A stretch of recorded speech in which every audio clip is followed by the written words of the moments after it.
Assalamualaikum warahmatullahi wabarakatuh. Selamat sore menjelang petang para pejuang cuan. Gimana kabar kalian di kesempatan sore menjelang petang ini? Semoga kalian dalam keadaan sehat semua dan saya doakan sukses semua buat kalian. Amin. Mantap jiwa ya. Dan tetap ya kawan-kawan, secangkir kopi harus selalu ada buat menemani kesempatan kali ini teman-teman melihat rekondisi daripada keadaan market cryptocurrency. Yang dimana kalau kita lihat bersama untuk Bitcoin cenderung turun ya teman-teman ya 0,47% dalam 24 jam terakhir, dan Ethereum juga sama ya 0,47% dalam 24 jam terakhir. Dan di sini dominasi keadaan market mengikuti pergerakan daripada Bitcoin ya teman-teman ya, yang dimana dedengkotnya cryptocurrency sedang mengalami koreksi ya, altcoin masih dalam kondisi koreksi juga, apalagi ditambah dengan Bitcoin dominance yang masih tinggi malah melambung teman-teman ya. Saat ini berada di area 48,2% teman-teman. Waduh, parah ya. Ayolah turun gitu ya kan. Oke. Nah, jadi di kesempatan kali ini teman-teman ada sedikit informasi nih yang cukup menarik buat bagi teman-teman ya, buat para teman-teman ya, perkembangan kasus Binance dan SEC, kasusnya si Coinbase dan SEC di sini bisa dikatakan SEC mulai mati kutu ya, mulai mati kutu gitu teman-teman. Kenapa? Karena di sini ada sesuatu hal dan ini menarik untuk kalian ketahui bersama teman-teman. Ya nanti kalian bisa menilai sendirilah. Oh bener nggak ini seperti ini? Oh ini bener nggak seperti ini gitu ya. Jadi mindset kalian nanti akan bermain di sini. Nah jadi di sini ada suatu tweetan teman-teman di mana ya SEC Gov sekali lagi dibanting oleh Coinbase. Oke, karena tidak memberikan jawaban langsung ke pengadilan.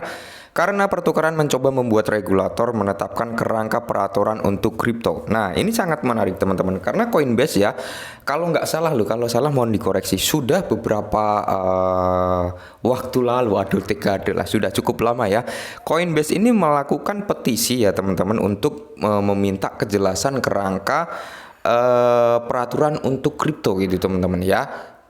Nah, jadi dengan adanya ini permintaan dari suatu platform exchange pertukaran yang cukup terkemuka ini teman-teman, SEC sekali lagi belum bisa mengasih jawaban. Nah, jadi di sini menariknya teman-teman, kenapa Coinbase selalu menekan SEC ini untuk segera ngeluarin gitu ya kan, untuk ngeluarin kerangka peraturan untuk kripto? Karena gini teman-teman, kerangka peraturan untuk kripto itu belum ada. Tapi SEC ini sudah brutal, dia sudah menuntut beberapa exchange pertukaran seperti Kraken kalau nggak salah ya, yang terbaru Coinbase sama Binance ini teman-teman ya, belum ada kerangka peraturan untuk kripto, tapi sudah melakukan tuntutan terhadap platform exchange pertukaran cryptocurrency ya. Yang dituntut ini bukan sekelas exchange abal-abal gitu, melainkan sekelas exchange memiliki powerful. Nah ini cukup menarik teman-teman, dan di sini ada artikel kita akan bahas ya. Nah, di mana Coinbase meledakkan SEC karena tanpa jawaban langsung mengikuti perintah pengadilan. Oke, jadi SEC ini nggak ada jawaban nih menurut perintah pengadilan yang udah diterapkan gitu ya kan. Nah, komentar dari pertukaran kripto muncul setelah SEC meminta lebih banyak waktu untuk menanggapi petisi pembuatan peraturan Coinbase. Oke ya. Jadi di sini kalau kita lihat ya, Coinbase mengecam regulator sekuritas Amerika Serikat karena gagal menjawab pertanyaan yang diajukan di pengadilan banding Amerika Serikat sebagai bagian dari peraturan hukum yang sedang berlangsung dengan regulator. Nah, dalam surat tertanggal 17 Juni berarti kemarin ini ya teman-teman ya, yang diajukan ke pengadilan, pengacara untuk pertukaran kripto mendatangi Komisi Bursa Efek karena terus menawarkan tidak ada jawaban langsung ke pengadilan sehubung dengan petisi pembuatan peraturan Coinbase yang meminta SEC untuk menetapkan kerangka peraturan untuk aset digital. Ya, kalau sudah ada kerangka peraturan kan enak gitu teman-teman. Jadi suatu platform pertukaran itu nggak mungkin sembarangan memasukkan atau melisting suatu aset kripto gitu teman-teman, karena sudah ada peraturan. Oh ternyata kripto ini masuk ke dalam sekuritas, oh ternyata kripto ini nggak masuk, jadi bisa listing kayak gitu loh maksudnya ya. Sekuritas ini kalau mau terdaftar di bursanya yang berbasis di Amerika Serikat, berarti dia harus mendaftar dulu baru bisa masuk, kan seperti itu, enak gitu teman-teman ya. Tapi di sini belum ada kejelasan. Oke.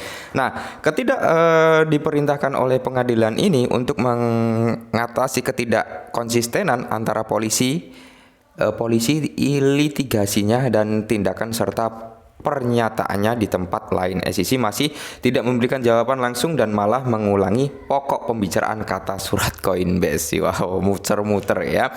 Surat itu sebagai tanggapan atas pengajuan SEC pada 13 Juni yang meminta tambahan 120 hari untuk membalas petisi pembuatan peraturan Coinbase. Wow, gila ya. 120 hari.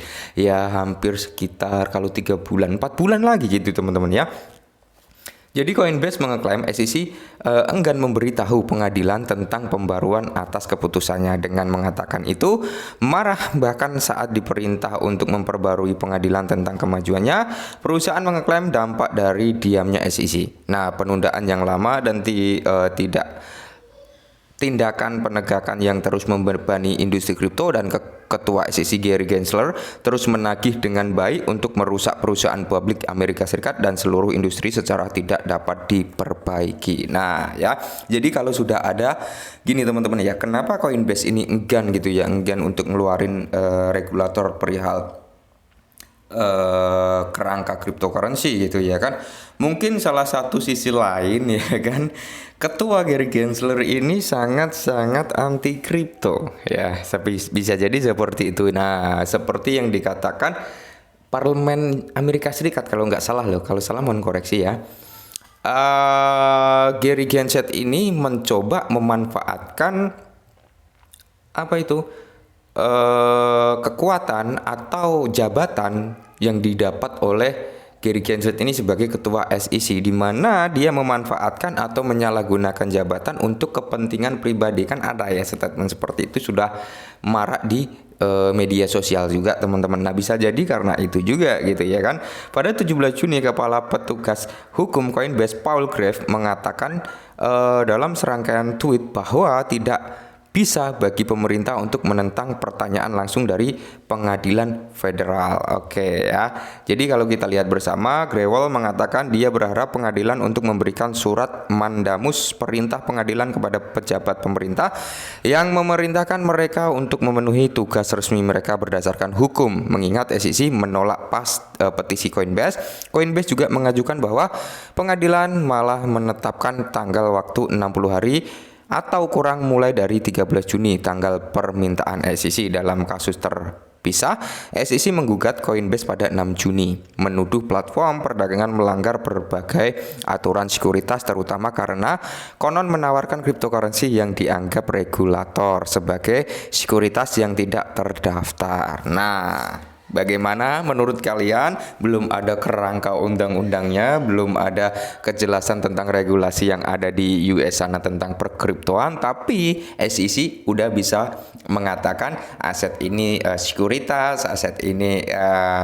nggak memiliki perizinan dan sebagainya. Maka dari itu Coinbase, Binance, Kraken kemarin kan kalau nggak salah sempat kena imbasnya ya, dan sampai saat ini kasus dari Binance, Kraken ini Binance, Coinbase belum kelar juga teman-teman. Maka dari itu petisi yang diadakan oleh Coinbase ini sebenarnya sudah mewakili gitu teman-teman ya, sudah memenuhi acuan agar SEC ini bisa mengeluarkan regulasinya atau regulatornya tentang peraturan kripto, mana yang boleh diperdagangkan, mana yang nggak boleh gitu kan, harus jelas gitu ya. Selama undang-undang, selama peraturan kripto itu belum ada jelas, maka SEC sebenarnya nggak bisa gitu menuntut ini melanggar, ini begitu itu teman-teman. Nah, dengan kata lain di sini bisa dikatakan SEC ini mati kutu gitu ya dengan permintaan suatu platform exchange pertukaran yang dituntut, tapi dia meminta waktu.